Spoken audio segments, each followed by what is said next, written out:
Good evening, sir. Good evening. So I forced you to come before anyone else. Huh? I didn't know, sir. Yeah. Good evening, sir. Good evening, Mr. Prashant Kalamuri. Or is it Kalmuri? Kalmuri. Huh? Kalmuri, sir. Kalmuri. Okay. See, that's how wonderful I am. Prashant, I had asked you to listen to some songs. Have you done that? Yes, sir. Broken bones. I had broken bones. No, I asked you to listen to some other songs apart from that. Yes, sir. But I can't able to understand them. You couldn't understand Broken Bones? Broken bones, I understood, sir. I mean, I read it from Google. Huh? I read it from Google, sir. Then I understood. Okay. You didn't listen to Is This the Life We Really Want? Mm, I heard that song, but I didn't read it lyrics, sir. I told you, no, on that song you can activate the lyrics by going into settings. It'll show captions and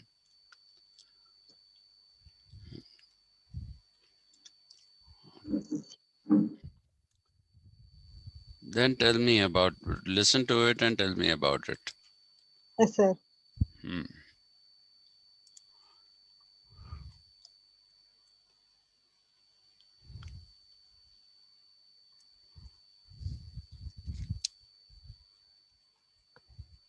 Sir, on the other hand, I have few doubts. Yeah? Sir, you said, I mean, police cannot be translated as city states. Yeah. Then what are actually city states, sir? How are they formed? Hmm? Then what are actual city states and how are they formed? The actual city states, if you want a proper definition of a city state, Monaco is one. It is a city state. Modern Monaco. Okay. We call it Monaco, Monaco, but it's actually Monaco. That's a city state. And Singapore is a city state. And um,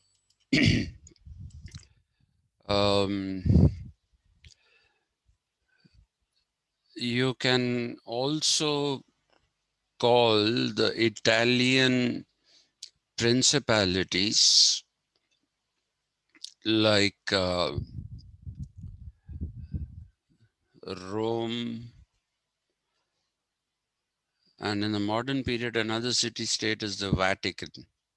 It is the smallest state in the world. Okay, the Vatican City. So that's the smallest city state in the world.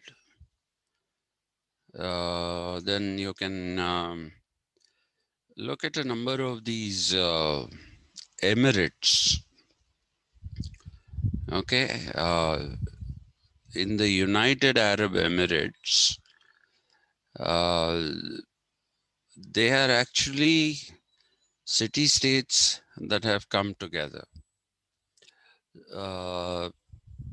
Dubai, Abu Dhabi, Kuwait, all these are city states. So in the modern period, you have city states. You don't have it in the ancient period. What do you have in the medieval period are they resemble a the city state a bit, unlike the polis that does not resemble the city state at all. Just a second.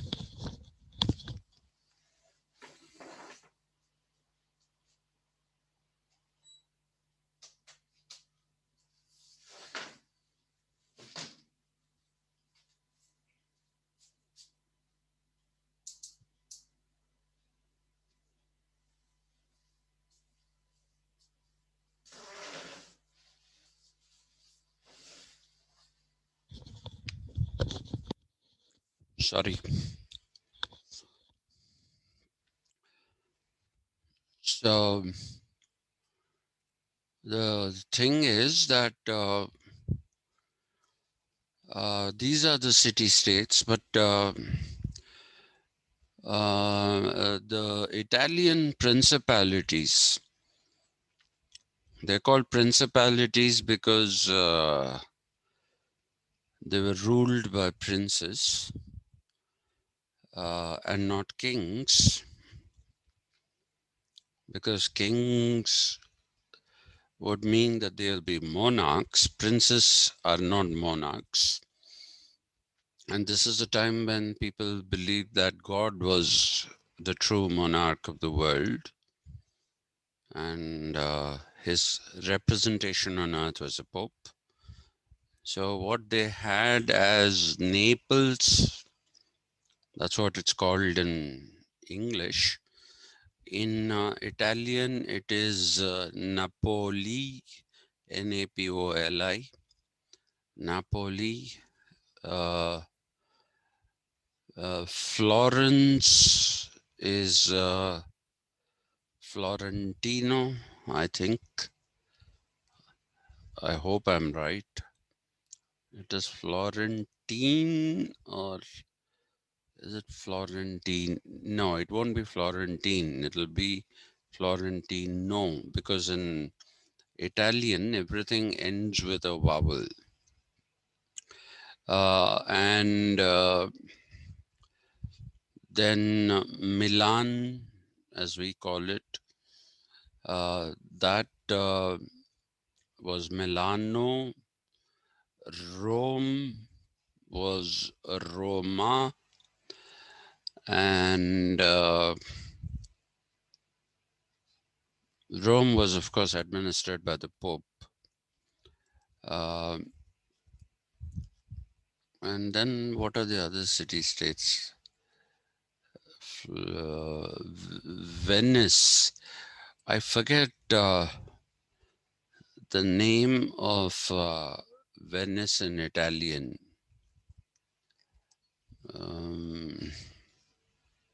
No, I can't remember that now. Luxembourg. Huh? Luxembourg. Luxembourg is a modern city-state. Is that what you're telling me? Yes, sir. Yeah, correct. Luxembourg is a modern city-state, as is Malta, Malta. Yes, sir. Yeah, these are all modern city-states. Malta, Luxembourg, Singapore, then the different emirates. Sir, Ireland. Hmm? Is it city state? Ireland. Ireland. Ireland is a nation state. Ireland is a nation state. It's not a city state.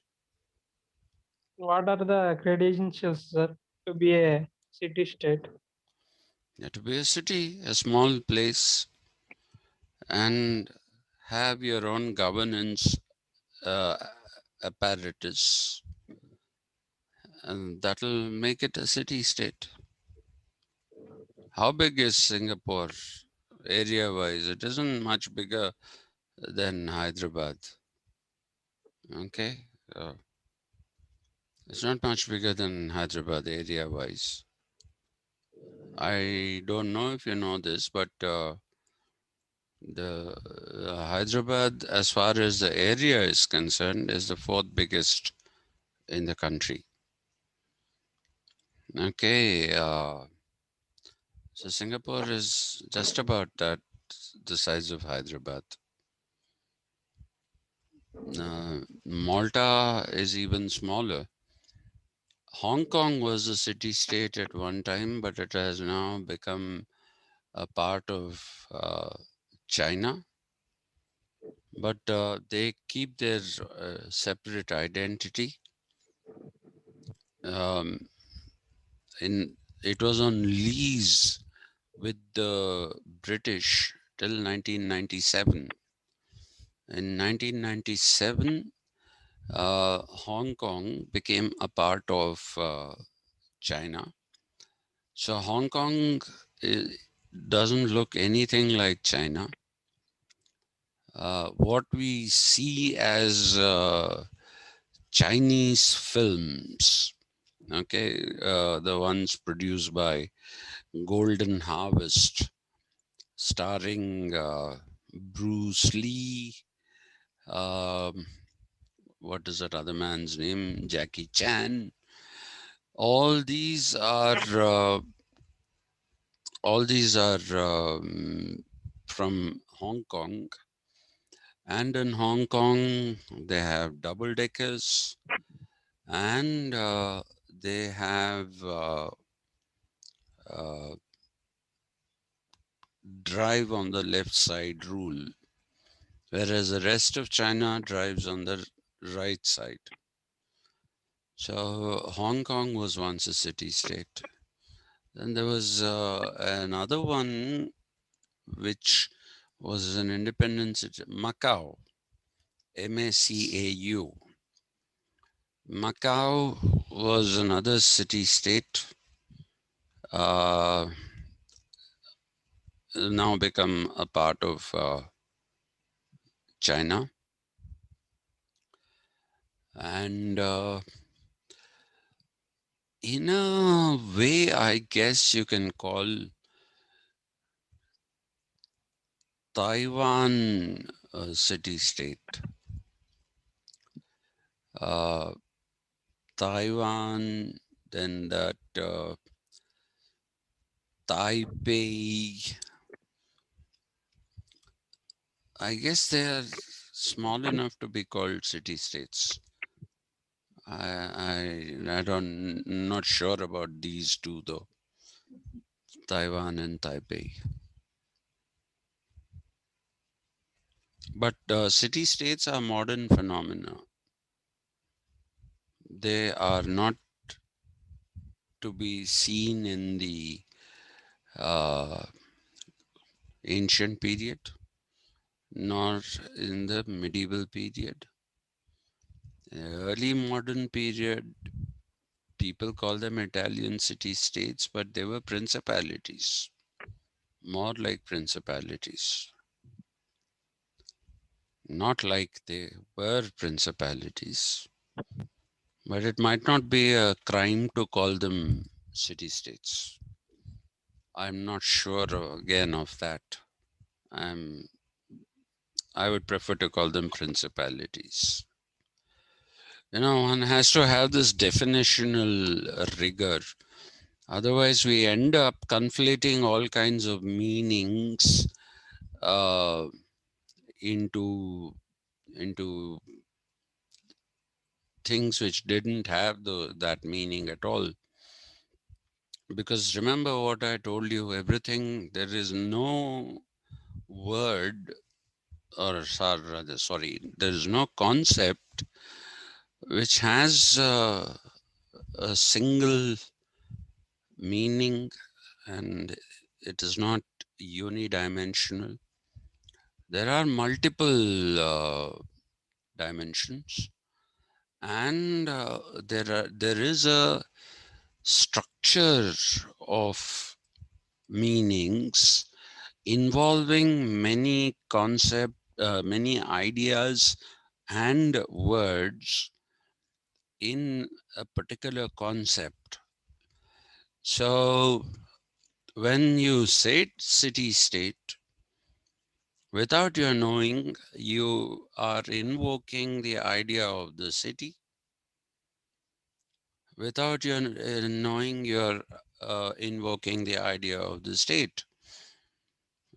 In that class about nation states, I had talked about how um, the formation of the state happened, why we should consider that a modern phenomenon and not uh, a pre-modern phenomenon. So the reason why I insist on this definitional uh, rigor is because I believe that if we don't do that, then we conflate a lot of meanings or imbue something with a lot of meanings that it didn't have at all. So our idea of a state, again, please remember, I told you when I talked about that thing about the Westphalian nation states. Uh, the Westphalian nation states came into being in one way. And I realized that I left out the welfare state. Well, probably incorporate it in some discussion somewhere as we go ahead. But the Westphalian state, the reasons of its coming into coming into existence are very different from the reasons why the post-colonial nation state came into being. And because of the reasons of the post-colonial nation state being coming into being are different, it is not like uh, it is nowhere like the Westphalian nation state. You have to go there. You have to go to Europe. You have to go to America. Then you'll experience what a Westphalian nation state is. More than Europe, it is America, which is because Europe has, thanks to Marxism mainly, and the critique that he launched at capitalism and calling the state an instrument of class exploitation, it tried to rid itself of some of those negative connotations and therefore became a welfare state. Uh, but that doesn't change its primary nature. The primary nature is the same. But as Foucault would say, be it the Westphalian nation state or the post colonial nation state, the concept of sovereignty has no meaning anymore. He says sovereignty is a meaningless thing to talk about. Sovereignty is not a meaningful category. Uh, Foucault replaces sovereignty with the power slash knowledge. He says that is what now defines how international relations are. I actually would like to do a class on international relations. Uh, how do you understand international relations? Because, you know, a lot of things have been theorized and contradicted with other theories. There has been an entire discourse of this kind of a thing surrounding, let us say, the state. People have theorized the state, and people have theorized the nation. They have done all these things, but they have not, no one really has theorized international relations. I think the first real thing that resembles a theory is realism. Realism, both of the interwar period as articulated by E.H. Carr and Reinhold Niebuhr, and later on given a much better shape by Morgenthau. So that, but that is post, just a second, please, just a second.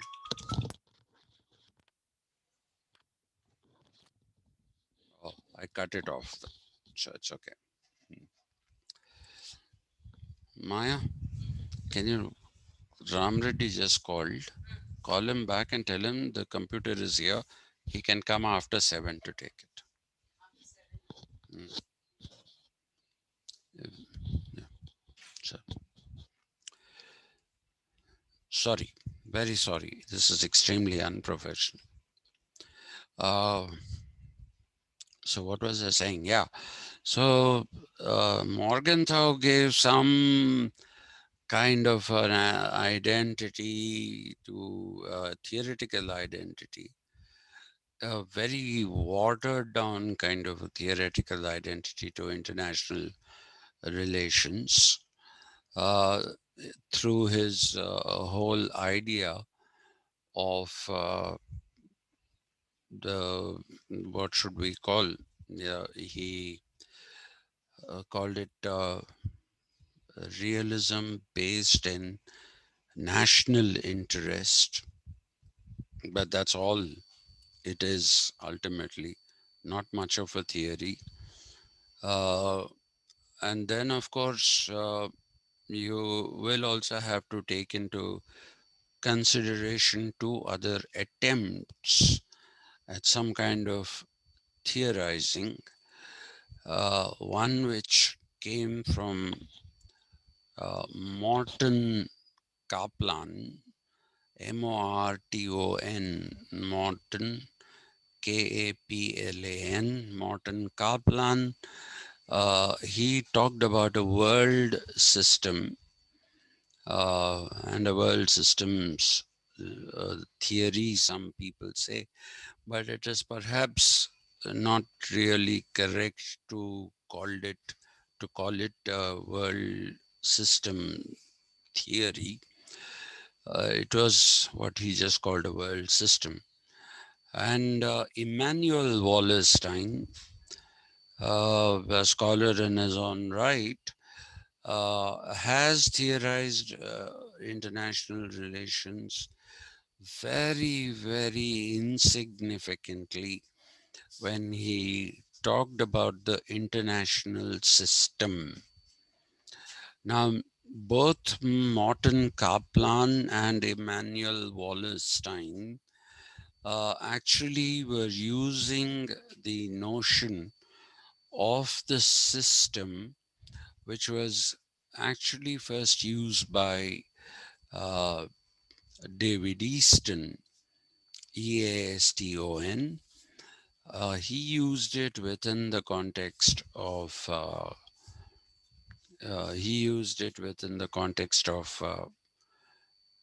a country within a state, not an international thing.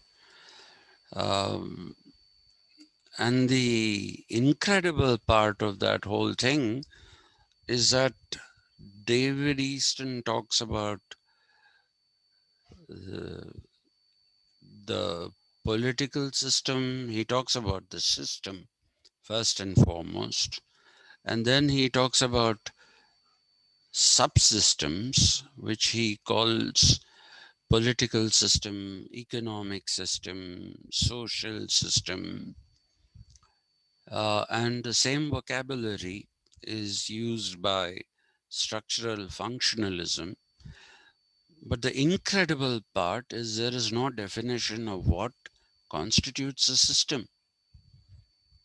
Okay, and this is not just with reference to uh, David Easton and Gabriel Almond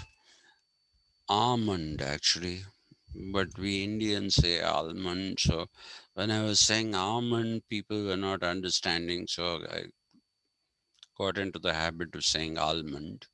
It's actually almond.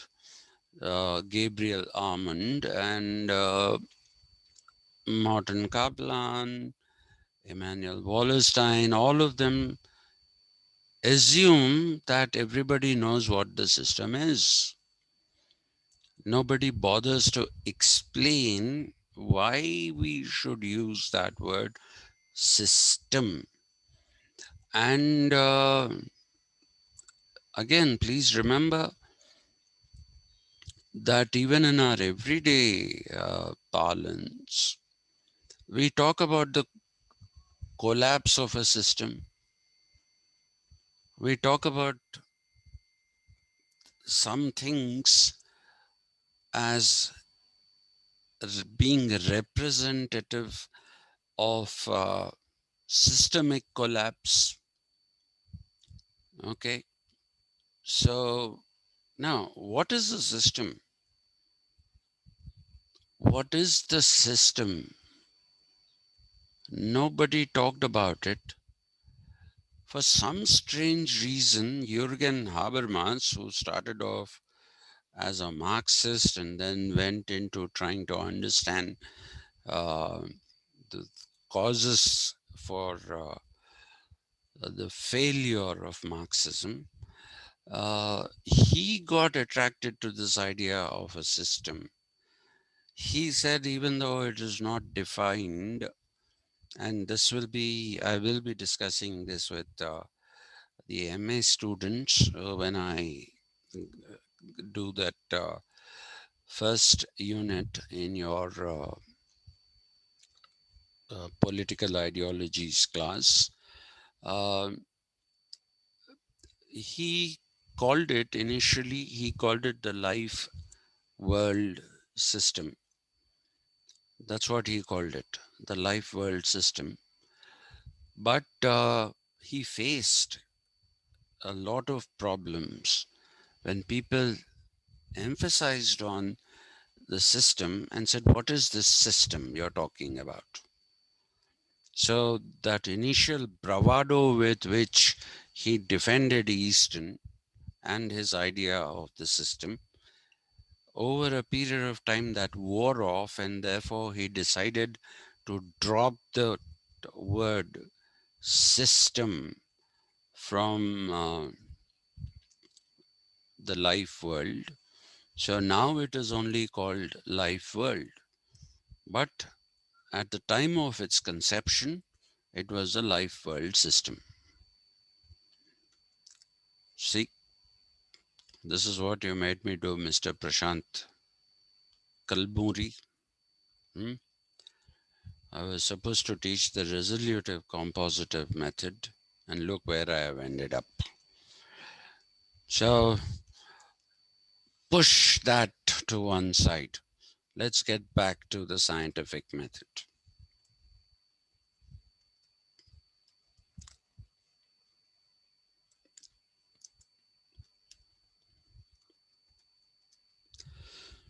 The scientific method came into being.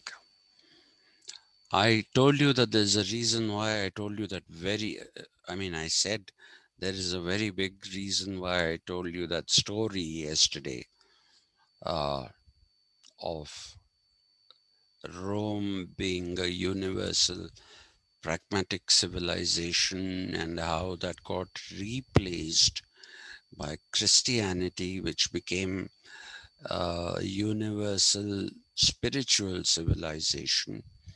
And after that, how Christianity also went into decline. And that had mainly to do with the fact that the Middle Ages or the medieval period, when Christianity reigned supreme, that particular period came to be called the Dark Ages because there was no progress in terms of knowledge. Okay, the Christians had said that you should have faith in God, and God will reveal knowledge to you through, uh, through a prophet. And that knowledge that you have is correct knowledge, because that is God's wisdom and it is God's knowledge. So you can't question it. And if you thought that you could rationally understand things, then you were under the influence of the devil. This is one of the points I made, which you should remember. And the other point that I made, which you should remember, is with reference to uh, Christianity, uh, you know, mm, what should I say? Christianity becoming uh, weak due to the fact that uh, in the medieval period, some developments took place which led to the modern period. And that is what we need to look at. I'm not going to go into that in great amount of detail, but the system of universities or the university is a very Christian institution. All the words that you have in the university are all Christian terms. The university itself is Christian, that which studied the universe from a theological point of view. Some people say it's theosophical. There's no theosophical. Theosophical is an attempt to marry theology with philosophy. It doesn't happen. I'm sorry. Uh, it's a theological institution, the university. The various components of the university, uh, like a seminary, which is the root of the word seminar that we have today. Uh, so that again is something that came from the um, Christian religious thinking. A seminary was that. A symposium was a gathering of religious, uh, what should I say, leaders of a particular rank and above. That was a symposium. And the idea that there would be lecturers, readers, and professors. Okay, the Americans rejected these terms because they didn't want to have anything coming in from Christianity. A lecturer was somebody who went to the lectern to tell people about the program for that service that they were attending. And it comes from the word lectern that was placed in front. Uh, we call it a podium. I'm sorry, it's not a podium. A podium is what you see in sports. 1, 2, and 3, right? That is a podium. That is basically a podium. What we call a podium or a rostrum, even rostrum is not a correct word. A rostrum also is something else. It's akin to a podium. Um it comes from the word lectern, which is something behind which you stood, put your papers,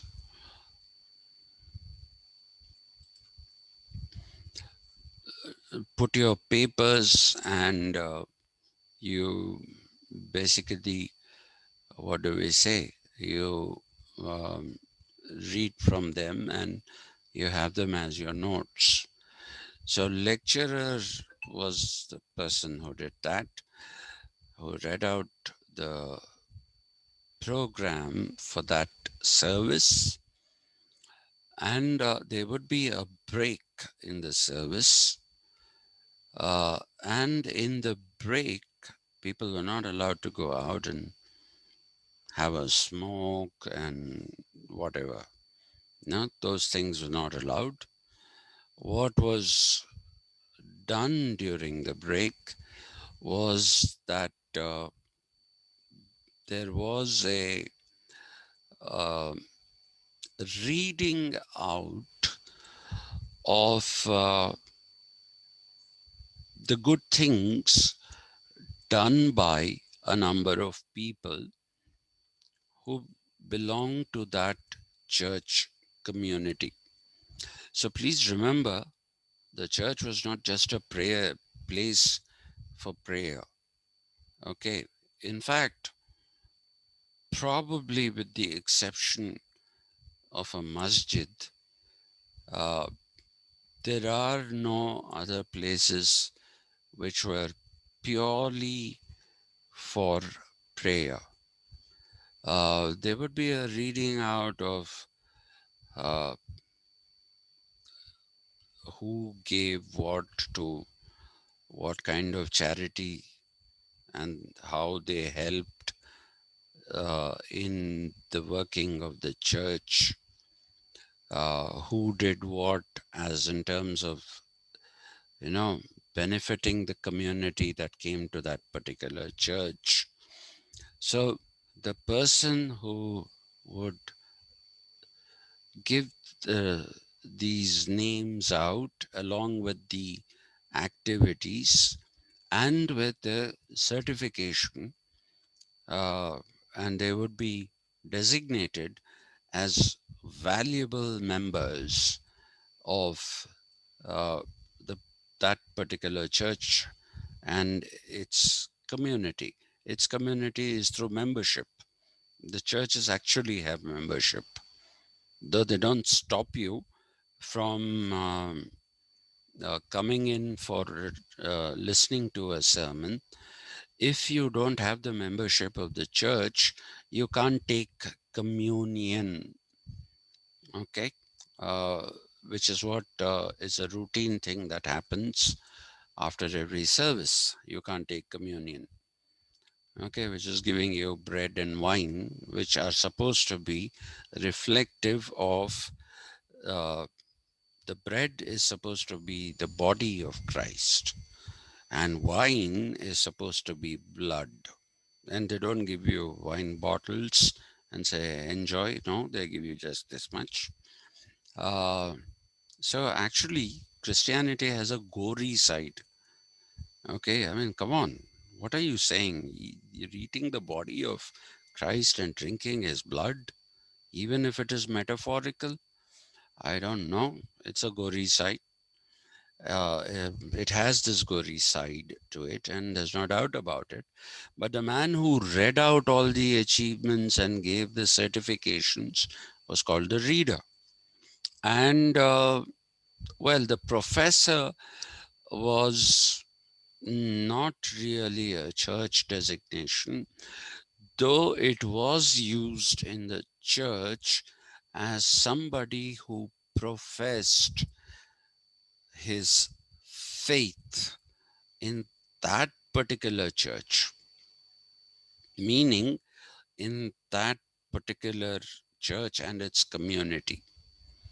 So, but that designation didn't exist, but lecturer and reader came straight out of designations given in the church, and therefore the Americans avoided it And the three-tier system that you have of lecturer, reader, and professor was converted into assistant professor, associate professor, and professor. Okay, so I this was adopted in the 90s in most of the universities in India. But funnily enough, today, when the BJP unleashes stories of how JNU is a citadel of the left wing, uh, I find it very ironic. And I'm a part of a group which is very anti-JNU. And they say, except Satish, everybody. Many times I thought I should tell them that you don't have any idea about what JNU is, or what it was like, and what it is like. You have no idea. But then I don't like to bang my head on a mad bugger's wall, if you let me use that phrase. Uh, so I just leave it because they won't understand it anyway, because their minds are so closed. These Modi bhaks, they don't understand things. They don't want to understand things. So why tell them things? What do you find in JNU? JNU is actually a very Americanized university. Okay, people talk about leftist intellectuals. Yes, they had allegiance to some kind of leftism, maybe, but it was the most Americanized of all educational institutions in India. And it continues to be. And it continues to be. For example, nobody calls a colleague, you know, this is a thing that you see happening in Usmania. Okay. We address each other as, unless we are very close friends, uh, we address each other as sir. And if somebody is a little, there was one head of the department, I won't tell you his name, who took objection to not being addressed as sir. Okay, somebody addressed him by his name and put Garu at the end, but that was not enough for him. He said they were not recognizing me as the head of the department, and that is because of my humble origins. And so I demand that I be called sir. Okay, so sir is something that is there in all universities. Okay, and madam, women are addressed as madam, not even ma'am. Madam has such negative connotations. Anyway, but what I'm trying to tell you isn't, if you went to JNU, if you were recruited today and you were 25 years old, and if there is a senior professor like Rashiduddin Khan, who is on his second extension uh, in terms of his work after superannuation, which means he's above 65, you'll simply go and call him Rashid. Nobody would say, sir. If you have become an assistant professor, you're 25 years old, you call these people Rashid, Seshadri. Ashwini Ray would be called Ashwini. Sudipto Kaviraj would be called Sudipto, even by students. Even by students. Okay? And so you can't get more American than that. Calling people by their first name, even if they are your teachers. Maybe you don't call them directly, but if you heard them making a presentation and you want to contradict it, you'll say things like, what I would have thought, the least we would say is what Professor Kaviraj said, or something like that. But there, no, it was in Sudipto in his presentation. So everybody was on a first name basis.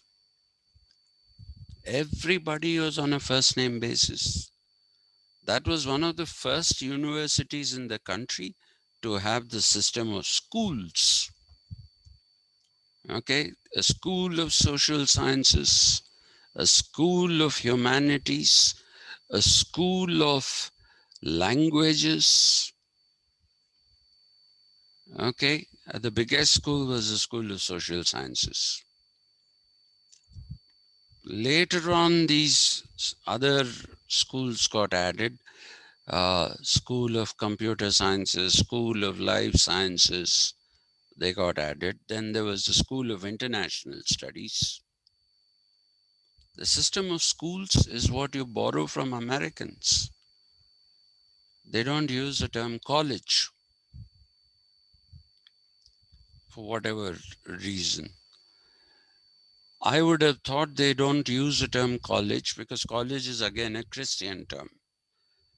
You say a collegium of judges, it's actually a collegium of cardinals that elects the Pope. So college is also a Christian term, but I have seen the usage of community colleges.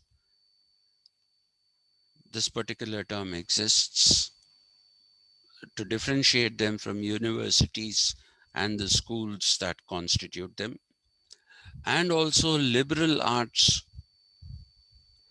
I don't know, for some strange reason, while I was at TISS, people were trying to say we should go the liberal arts way, and I was trying to tell them, listen, you have no idea about liberal arts. Liberal arts are looked down upon, so much so that you cannot have a school of liberal arts. First of all, it will be called a liberal arts college, and it will not be located on the main university campus. It will be located somewhere outside. So they, I think, have a pejorative idea, a negative idea of college. I don't know, I could be wrong. But they do use that term in these two instances, community colleges and liberal arts colleges.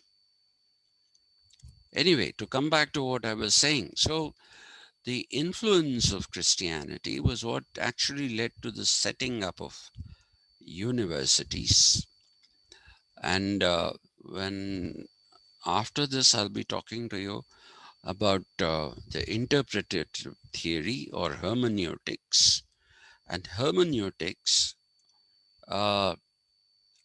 began in the medieval period with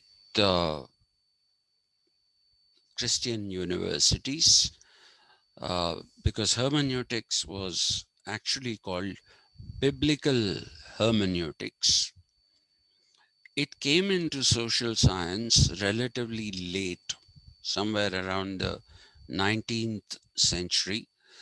Somehow the Germans picked that word up, and Germans, being Germans, didn't pronounce that as hermeneutics. Whenever you find EU, Okay, the word, two letters, EU, then the pronunciation becomes oi.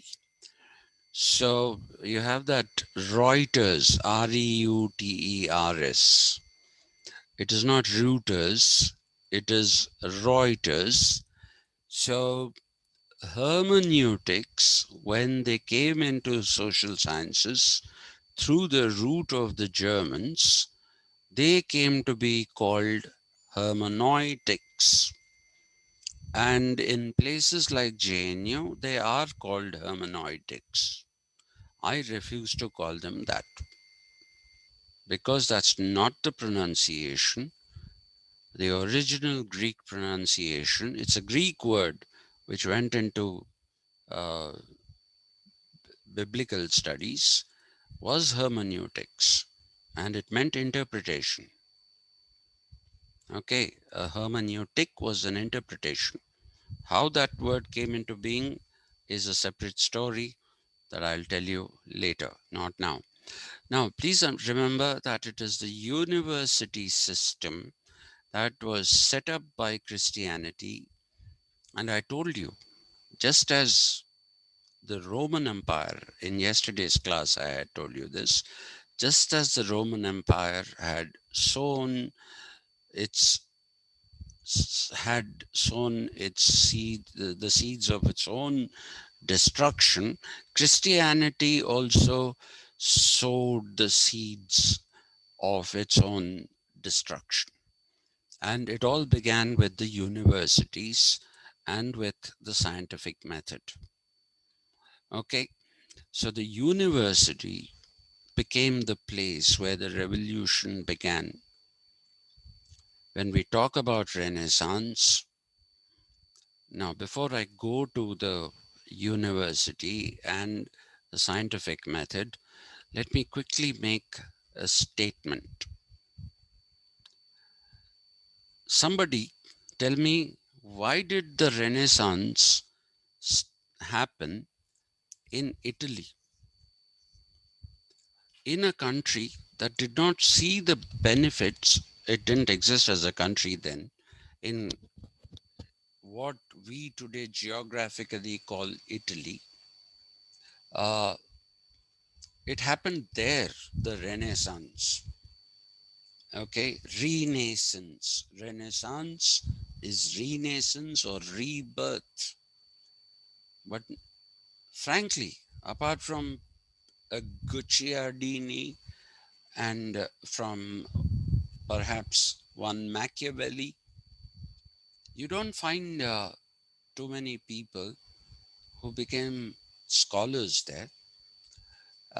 And you don't find the effects of the Renaissance in that particular place.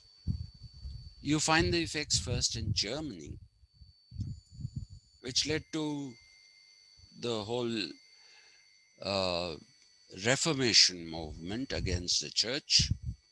And that again were not felt in Germany, the effects of that. Those effects were felt in England, okay, which was very far away from Renaissance. But we'll go into that story later if I haven't already told you. But can somebody tell me, why did it happen in Italy?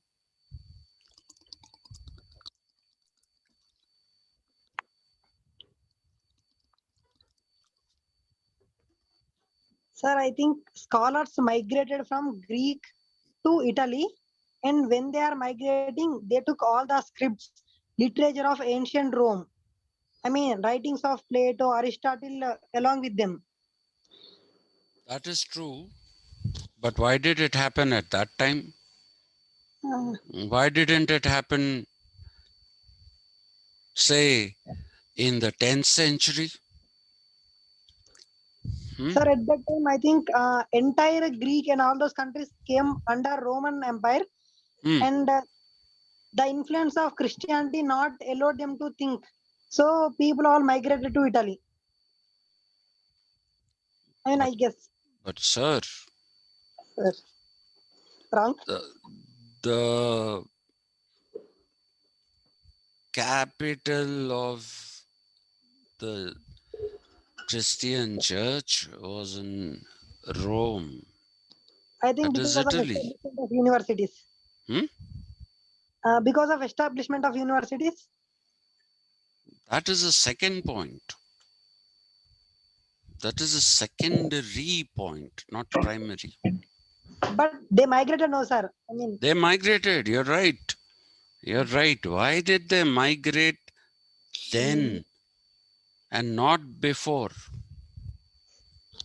See, the knowledge of the antiquity was from the BCE times, right? It was not in the CE times. It was from the BCE times. So why did the Renaissance happen so late? Why didn't it happen earlier? Because of invention of printing press by John Gutenberg. No, that is Reformation. Gutenberg is Reformation. Okay, not the Renaissance. Prashant is right. It is those scholars who migrated into these Italian principalities. He's right about that. But I'm talking about why did it take so long? because medieval age is all influence of Christianity, sir. Church did not allow them to think. So then the thought should have died, no? I mean, Completely? scientific thinking, sir. They No, that's what only I'm allowed. trying to say. All that should have died, no? If there, all that should have died because there was also a Greek Orthodox Church. It still exists, by the way, the Greek Orthodox Church. And why didn't it destroy? Because Christianity did destroy a number of works pertaining to the Greek period and the Roman period. And the Romans were not anti-Greek, by the way. They were not anti-Greek. They had a different pursuit. Okay, but good attempt. I can see you have 3/4 of the answer. 3/4 of the answer you have. Well, what you have to understand is the Renaissance happened. If you want to understand the Renaissance, please remember what I said yesterday about.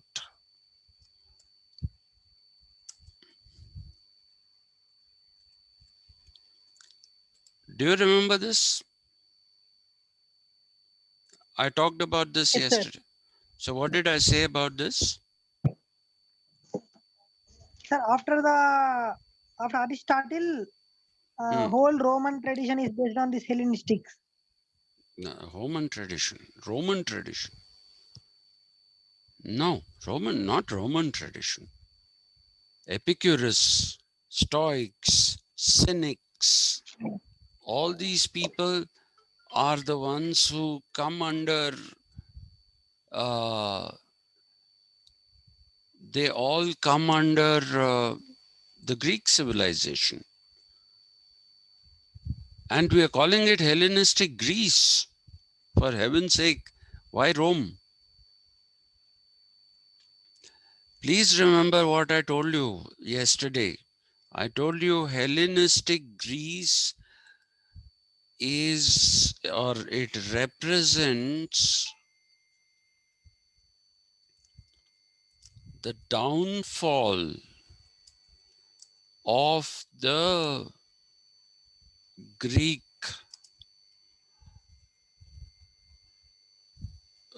civilization. Okay? It represents the downfall of the Greek civilization. But lot of people escaped to Hellenistic Greece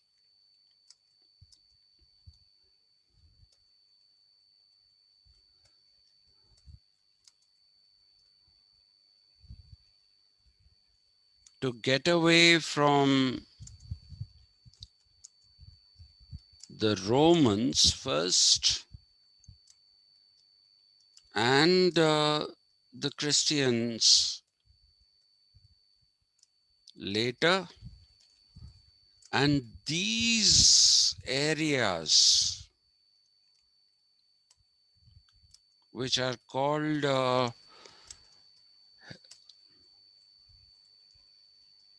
Hellenistic Greece, were in the Mediterranean region.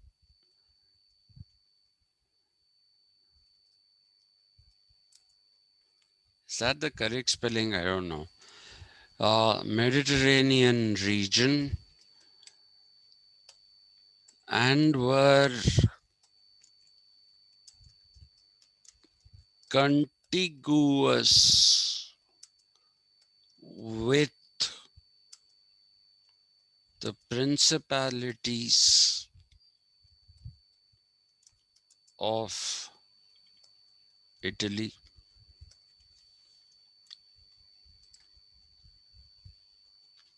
So a lot of the original scholars, fearing persecution, they went to the Hellenistic Greece, which nobody took seriously, because what is Stoicism? Stoicism says we can't understand the world. Whatever happens will happen. So what happens? We should just accept it. Don't complain about it. Don't protest about it. That is Stoicism. What is cynicism? Cynicism is nothing good will happen. Whatever will happen will only be bad. Okay? So we have to bear with this world, with all that rubbish that exists in this world. That is cynicism. And then you have Epicureanism, which is the opposite of these two, but still considered degenerate. Because what did Epicurus teach? Epicurus taught hedonism. And I remember telling you this, don't ever use this word hedonism, Hedonism,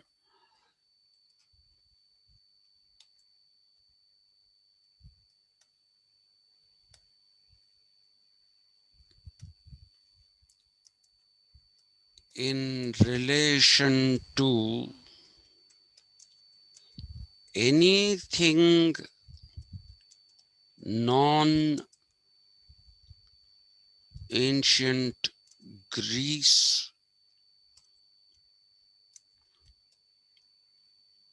including utilitarianism.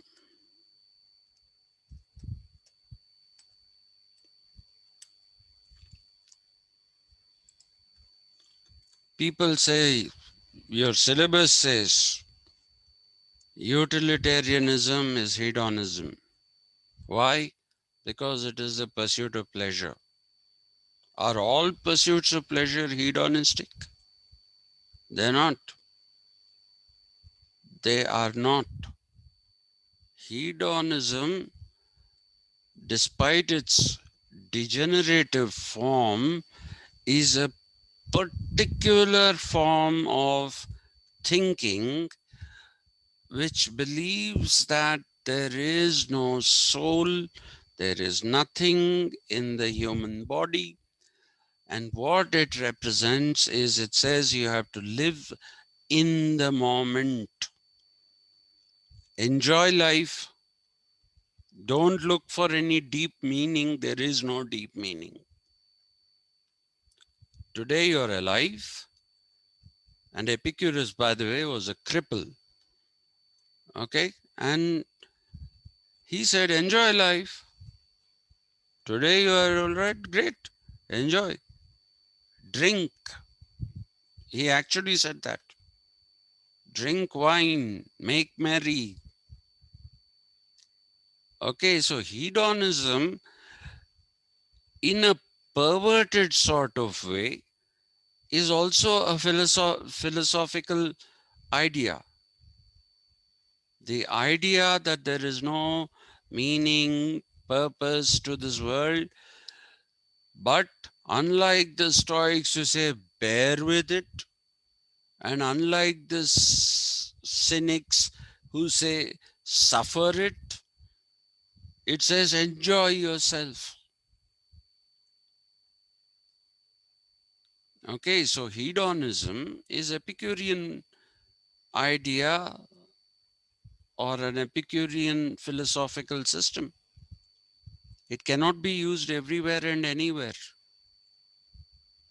Because I'm talking about terminological rigor today, let me also use it here. Hedonism is applicable only in the context of ancient Greece, and that to Hellenistic Greece and Epicurus. The territory which is Hellenistic Greece is different from the territory where the police, Leis, of Greece originally were located. This is on the Mediterranean coast, contiguous, meaning almost attached to the uh, principalities of Italy. People escaped and kept that knowledge alive seriously for centuries. Please remember that. This is also known as the underground movement. It was an ongoing underground movement. And funnily enough, the inspiration for this was the Pythagorean crypt.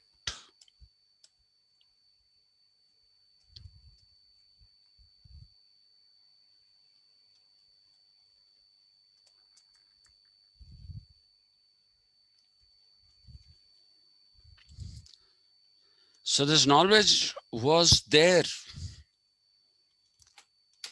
This knowledge was there. You have to remember it came out into the open because of the Ottoman Turks fighting the Christians. So it was the time of crusades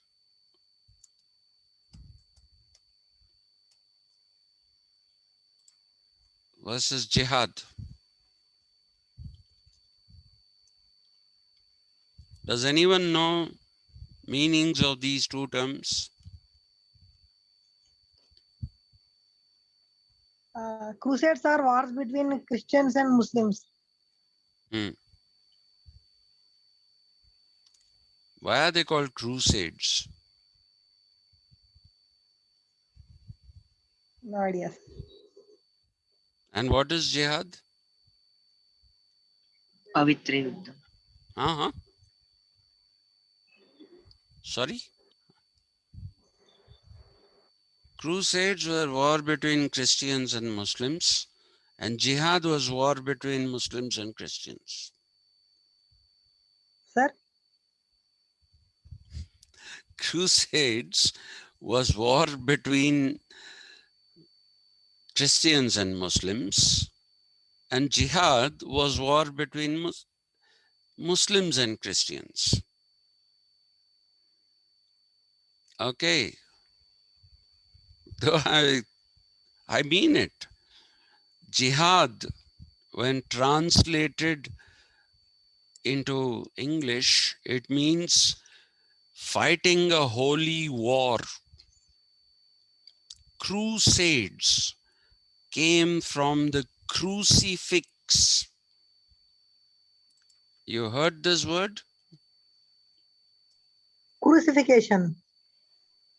The crucifix. What is crucifixion? I mean, hang, nailing someone to cross symbol. No, no, no. What? Making? No, what Nail, did? sir, nail. Nail Nail. some. Nailing somebody to a cross. Yeah, Okay. that is crucifixion. A crucifix is actually that cross on which Jesus was supposed to have been nailed. Okay? So when they fought the Muslims, and the reason why they fought the Muslims is because Muhammad said that he is a prophet of God and he is the last and final prophet. There will be no more prophets. Now that offended the Christians because Jesus said, I am the resurrection. And he said, I'm going to come back again. So the Christians, by the way, are still waiting for Jesus to come back. Okay? The Muslims say Jesus might come back, but he has no role to play now. Because Muhammad made a definitive statement that he is the last prophet and the Quran is the final revelation of divine knowledge. The Jews remained Jews because of the fact that they thought Jesus was a fraud. Okay? Moses said, a prophet will come and show the world a new way. Moses was one of the earliest prophets of Judaism, though he didn't find his way into Judea or Samaria. Nobody knows where and how Moses died. Okay? There's nothing to mark Moses' place of death. Nobody knows. All people say is that he did something, I've forgotten that detail, but let's not get in deep into theology now. He was not allowed to enter Judea and Samaria, which are called Israel today. Okay. And so when the Christians fought the Muslims, they went with crucifixes. They held the crucifix in their hand. Even if you read Bram Stoker's lousy but very interesting story, Dracula, which is, we say Dracula, but the pronunciation is, he was a count, which is a nobleman's, what should I say, uh, designation. And it was Draculia, not Dracula, Draculia.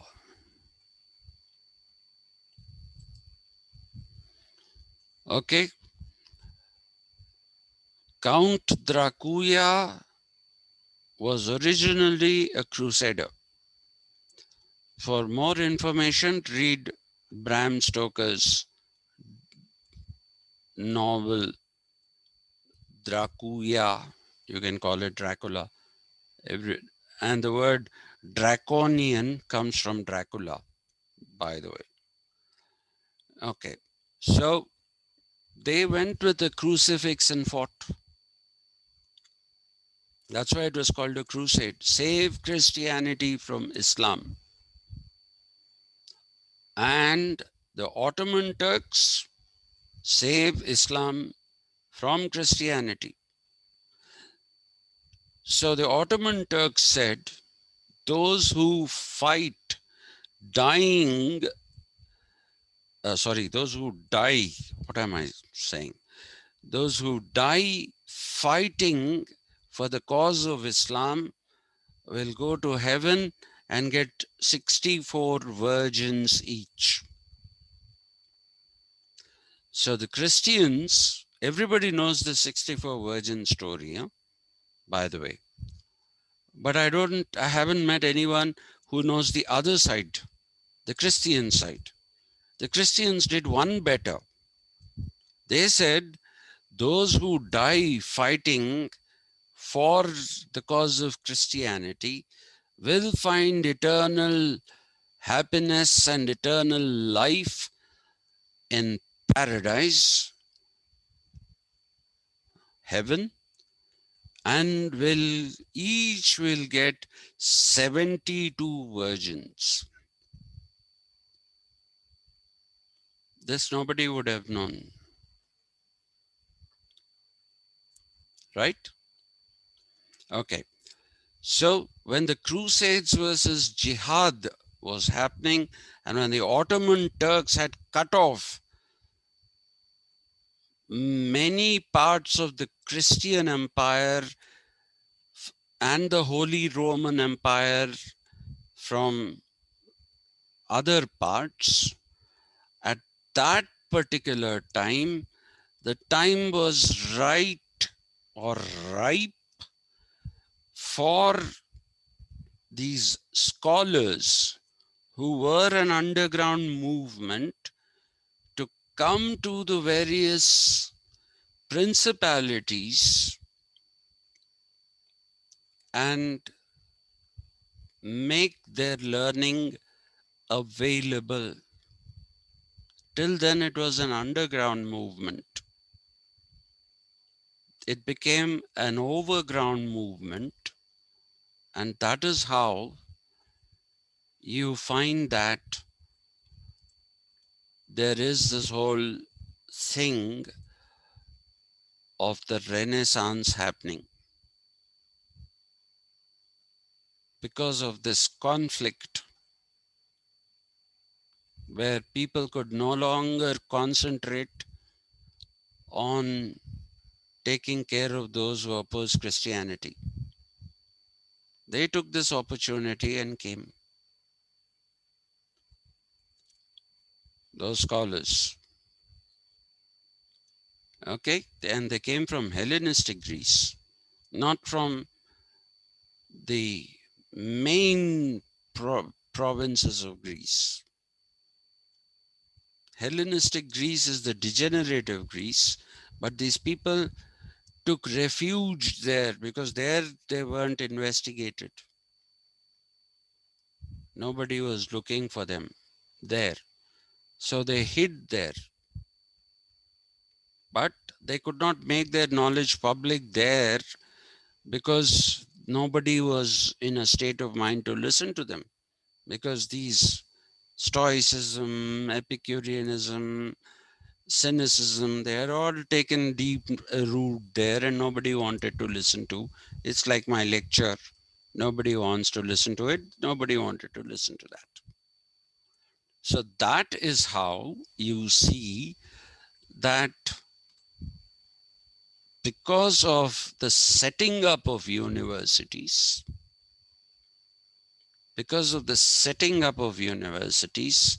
and the most important of which is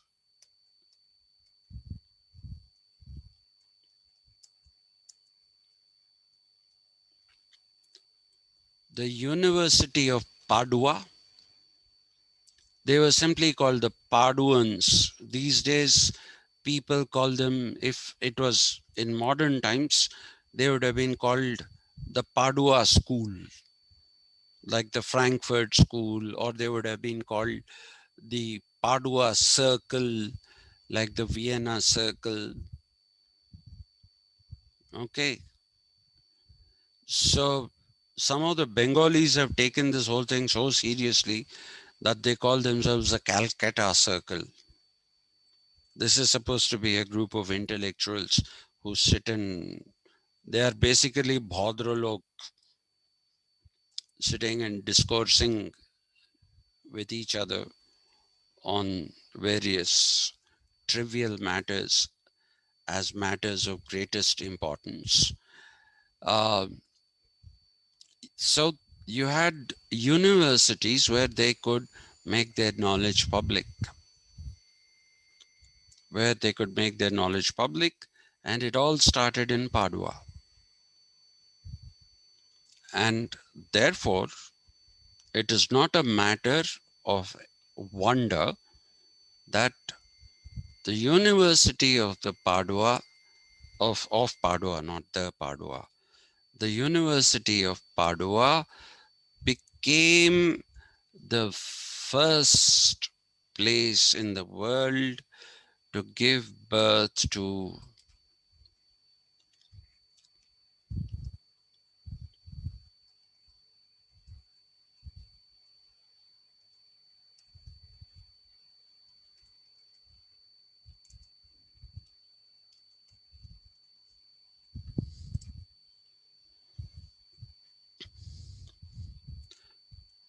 this is the university in which it was.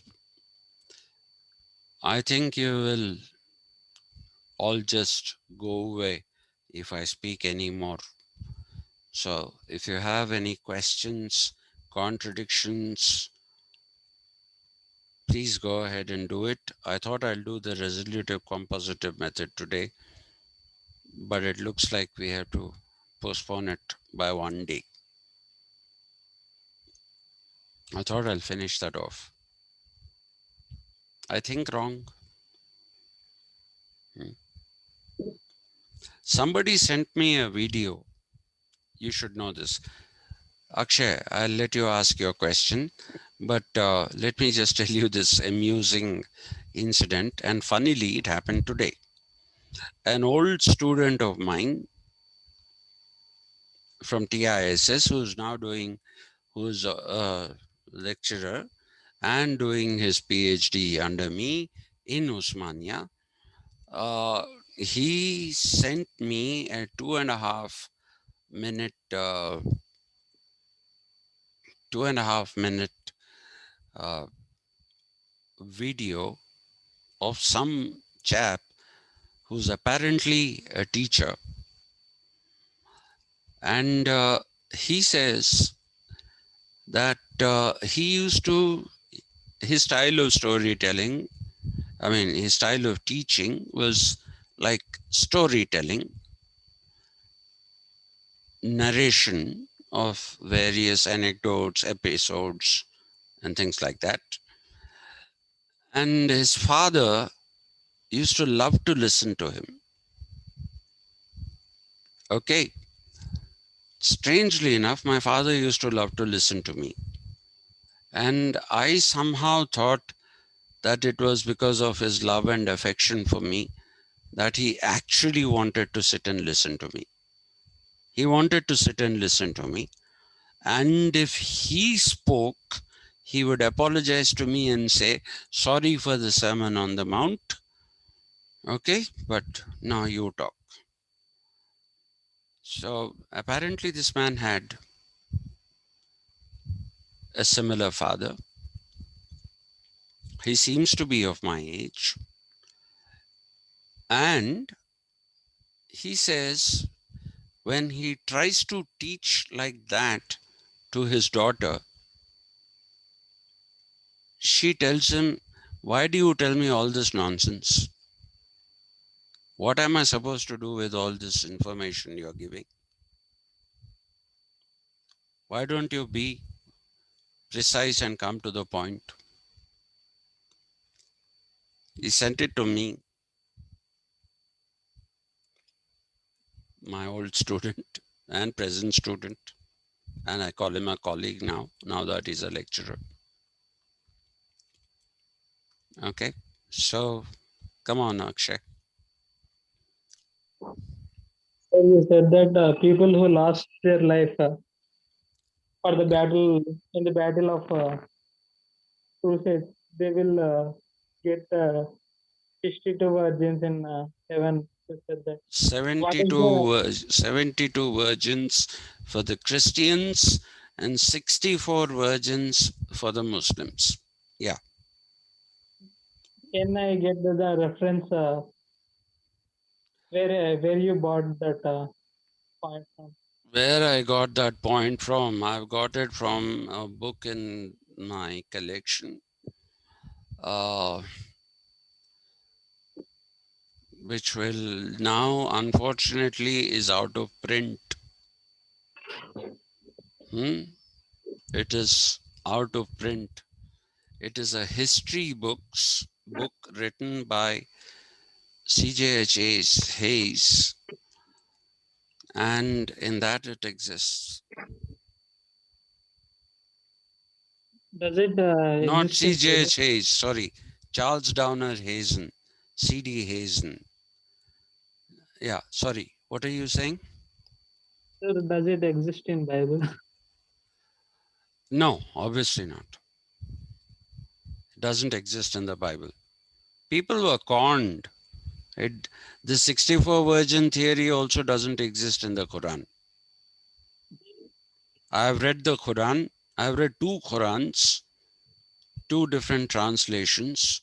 One is a Sunni Quran and the other is a Shia Quran. Neither of the Qurans have they have reference to jihad. Yes, they have reference to jihad, holy war, but they have no reference to eternal life, and there is no reference to 64 virgins. If you look at the Bible doesn't have any reference to crusades. It doesn't have any reference to crusades at all. Because there is a difference in the way in which these two religions were born. See, I told you yesterday, the territorial integration had been accomplished by the Roman Empire, but the Roman Empire failed in uniting people spiritually, in spirit. By spiritual, I don't mean, beads and that kind of spirituality. No, in spirit, like we say, I am an Indian. That is a spiritual idea. Okay, there's nothing written on me. There's nothing about me that says that he is an Indian. No, I am an Indian is a spiritual identification. In spirit, I am an Indian. So,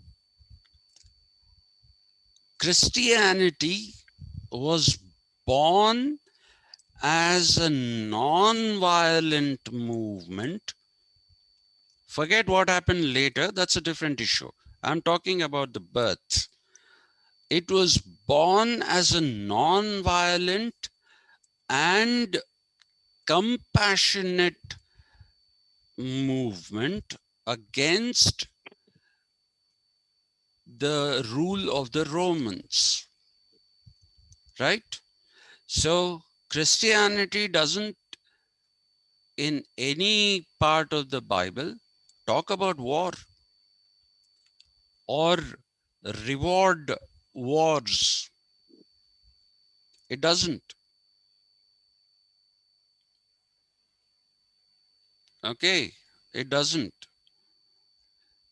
Nowhere does it say, either in the Old Testament or in the New Testament, there is no mention of war. It is all about non-violence and compassion, which is what I told you was the Sermon on the Mount, which impressed Gandhi, who read about the Sermon on the Mount through Tolstoy, and later on he read the Bible as well. Okay, and so Jesus was one of his inspirations. One of his inspirations. And Hegel doesn't call Jesus either a prophet or a god. He says Jesus was an astute thinker. He was an astute thinker who could plot the downfall of the Roman Empire by attacking it in a non-military fashion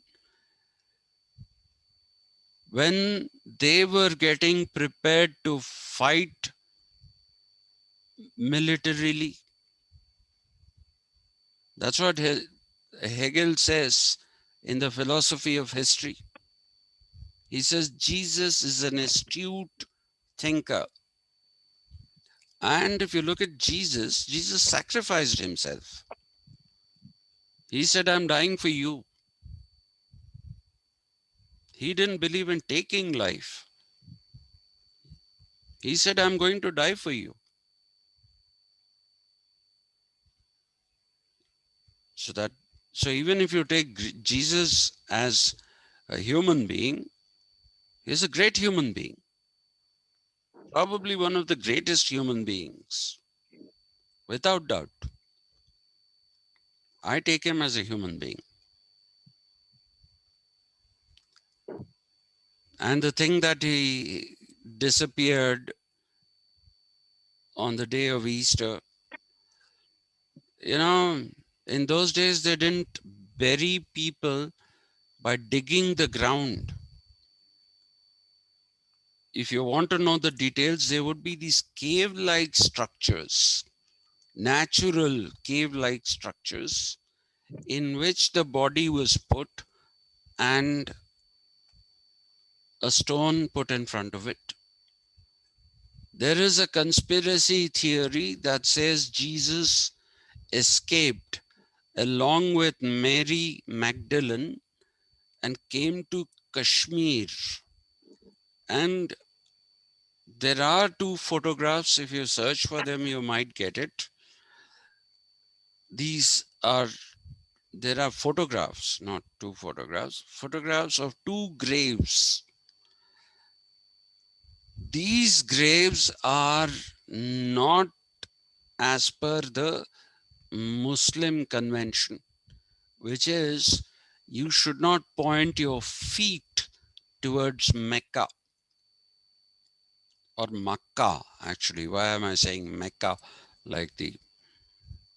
Okay, you should have the head pointing west because that is to our west, right? The head should point to the west, not the legs.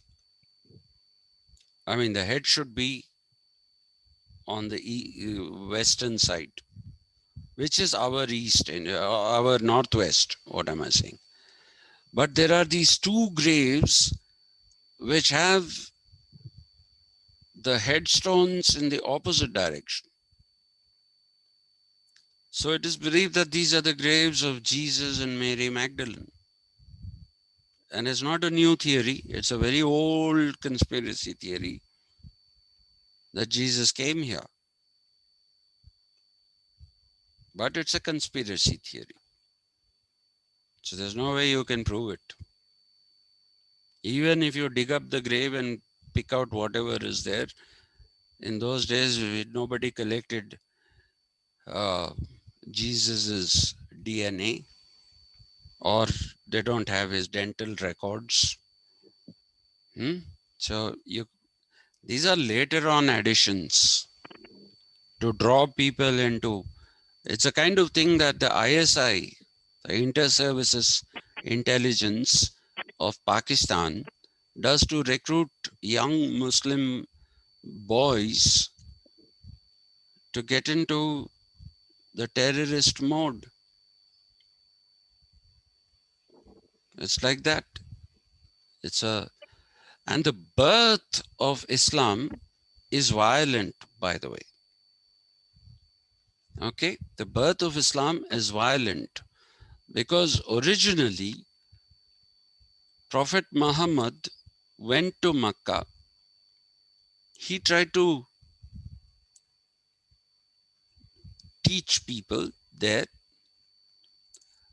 and he was driven off by the Arabs. Okay, he was driven away from Mecca by the Arabs, So what did he do? He went to Medina. He went to Medina. In Medina, he raised an army. He raised a sizable army, and this army went and fought the Arabs, defeated them, and occupied Mecca. And later on, the Kaaba stone, which is holy for the Jews, the Christians, and the Muslims, has been a bone of contention. Right now, it's under the control of Muslims. Right now. Okay, so the birth of Islam had war in it. And that's why the word jihad is there. It is not a created word like crusade coming from crucifix.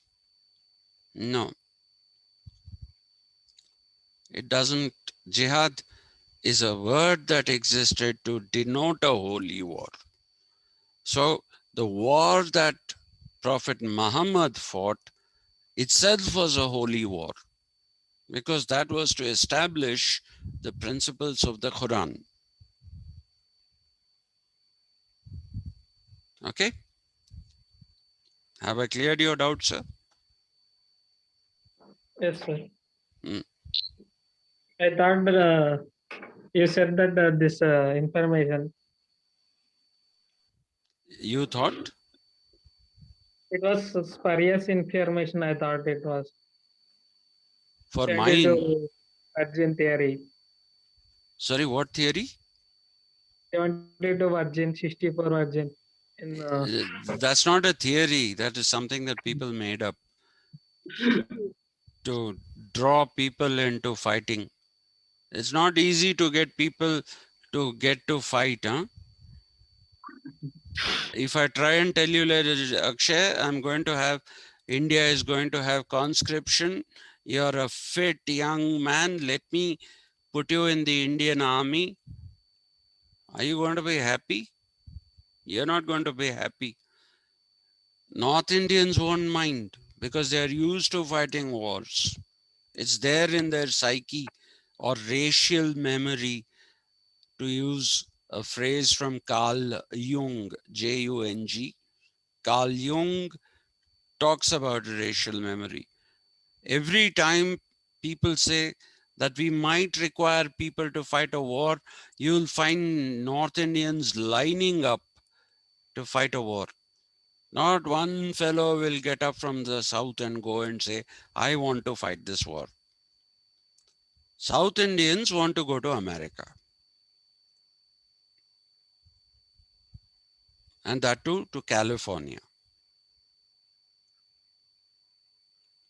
and Silicon Valley, which is the Bay Area. And if you're a Telugu, you want to go only to Fremont or Sunnyvale. Then you can discuss about your, where are you from? Ashok Nagar, which house? There, like that. So that's a ghetto of Indians. So South Indians don't volunteer for war. Volunteering for war is not such an easy thing.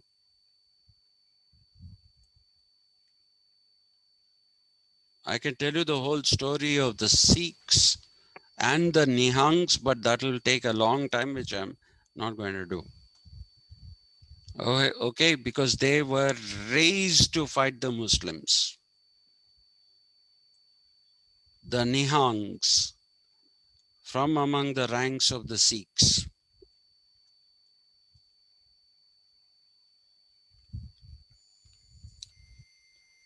Anything else, Mr. Akshay? nothing, sir. I'm not making up stories, by the way. I'm not making up stories. Anyone else? How many are left? 3, 4. Oh, 9. Wow, that's quite a lot. Okay, thank you very much. Very kind of you. We'll do the resolutive compositive method tomorrow. Okay, thank you.